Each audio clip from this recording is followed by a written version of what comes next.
Hello, c'est Christophe. Donc aujourd'hui, là, je vais vous faire un petit récap au niveau, je sais pas si vous êtes crypto-monnaie ou pas. En tout cas, moi, je suis beaucoup l'Ethereum parce que justement, moi, je fais du minage d'Ethereum.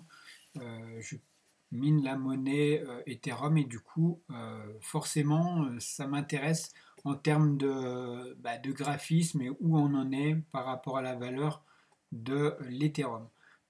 Donc là, il y a vraiment quelque chose d'intéressant et je voulais vous en faire une petite vidéo rapide. On est sur... pour resituer, depuis 2019, 2017, on a eu des plus hauts marqués vers entre 250 et 375. Et ces plus hauts-là étaient le bloc, le mur un peu qu'on ne peut pas vraiment taper au-delà. Et il a été tapé à ce niveau-là et pour exploser. À chaque fois, ça a explosé. Dès que ça rebondit, ça a explosé.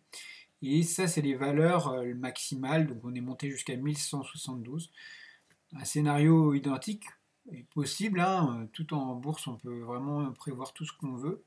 Et là où c'est intéressant, donc depuis un an, on était dans les plus bas, hein. On est retourné dernièrement en janvier, décembre-janvier, où on était vraiment bas autour des 100. Donc on est en euros, hein, donc 100 euros, même un tout petit peu en dessous à mes souvenirs, suivant si vous êtes sur Coinbase ou ailleurs. Là, si je mets Coinbase, voilà, on était à ouais, 100, 103, 104, voilà.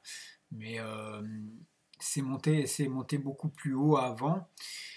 Et là, ce qui se passe, c'est qu'on retourne sur ces plus hauts qui sont entre 250 et 370 que je vous avais dit. Et donc, la dernière fois qu'on y a été, c'était en juillet 2019.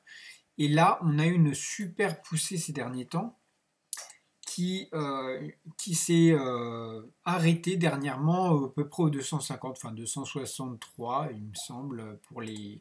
Et ce dernier mois, c'est vraiment là où c'est intéressant de regarder, c'est qu'on a la stagnation comme ça. On commence à voir les bandes de Bollinger qui... Bon, là, on les voit pas, mais les bandes de Bollinger qui s'écartent. Et là, on a des grosses accélérations à chaque fois. Donc, des distributions importantes. Et on est sur ce plus haut que je guette depuis 2 jours. On a fait un plus haut là et on est vraiment sur les plus hauts. Donc là, on est sur une phase assez large de compression. Et donc, si on vient à casser ces parties supérieures des 268 euros, on peut aller très haut. C'est toujours, voilà, on peut aller très haut, surtout que après il n'y a plus vraiment de barrière, comme on a pu voir.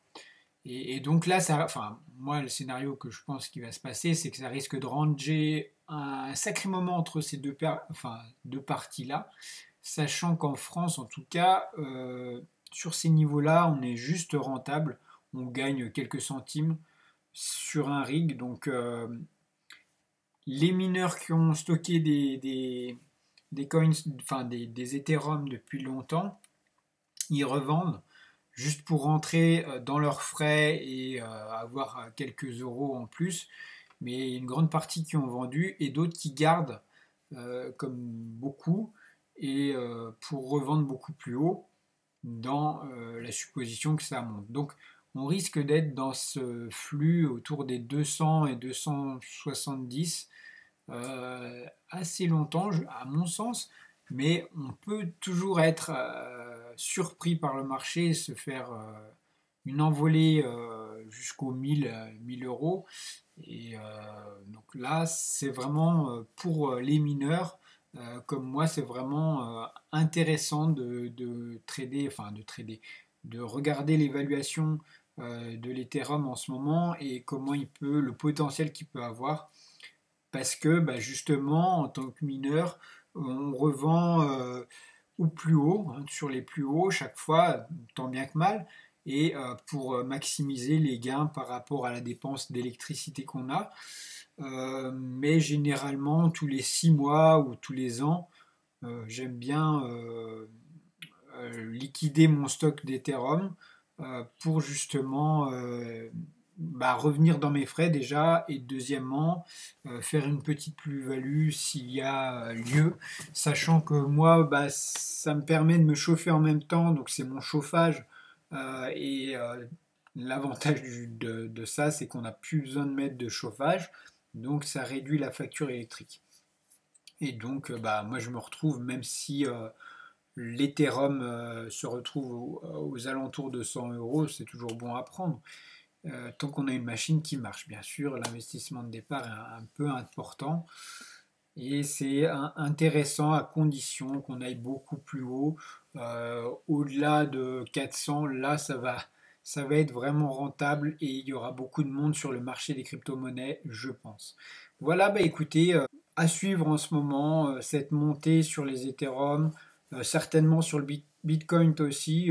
En tout cas, sur l'Ethereum, c'est beaucoup plus volatile, étant donné qu'on est au plus bas à 140 et enfin 100, et au plus haut, on peut monter à 1000, alors que le Bitcoin, c'est un grand-père qui monte de 1000 en 1000, mais il est déjà à 8000, il me semble, donc beaucoup plus pépère, sachant que bon, voilà, on prend quand même chaque jour aussi pas mal de pourcentages. Là, c'est 3%, alors qu'aujourd'hui, sur l'Ethereum, on a pris 7 à 8%.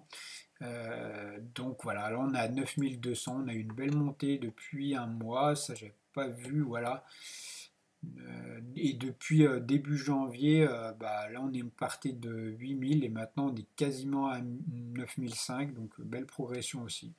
Mais beaucoup plus lente que l'Ethereum qui est quelque chose, ils ont revu pas mal de choses sur l'Ethereum et c'est intéressant. Voilà, vous voyez, on est vraiment sur les limites hautes. C'est encore monté, on a fait 9% en une journée. Vous imaginez, vous investissez le matin, vous avez fait 9% en une journée. Bon, c'est très risqué d'investir. Alors, si vous investissez dans les crypto-monnaies, mettez des petits montants, quoi. N'osez pas, enfin, je veux dire, faut pas s'amuser avec un gros capital là-dessus. Ça peut venir à zéro, donc ça n'a rien à voir par rapport à la bourse classique. Par contre, on a des mouvements qui sont vraiment sains, étant donné qu'il n'y a pas les gros investisseurs qui sont derrière et qui font bouger les marchés. Là, c'est des mouvements sains. Dès qu'on a une sortie de compression, et ça part tout de suite sur voilà, des bougies vertes sur une dizaine de fois. Et on est sûr, il n'y a pas d'embrouille, quoi. On n'a pas des fausses sorties comme beaucoup le font, etc. Voilà, sur ce, je vous laisse, parenthèse fermée. Je vous souhaite un excellent trading si vous faites du trading et une excellente journée sinon. À bientôt.